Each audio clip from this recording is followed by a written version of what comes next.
ॐ सोमनाथाय नमः।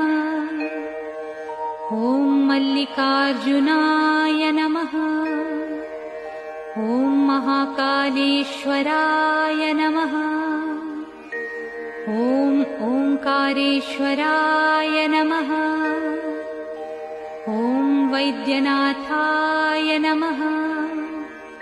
ॐ भीमशंकराय नमः। ॐ रामेश्वराय नमः। ॐ नागेश्वराय नमः। ॐ विश्वेश्वराय नमः। ॐ त्र्यंबकेश्वराय नमः।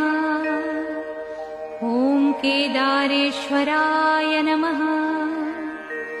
ॐ भुस्मेश्वराय नमः।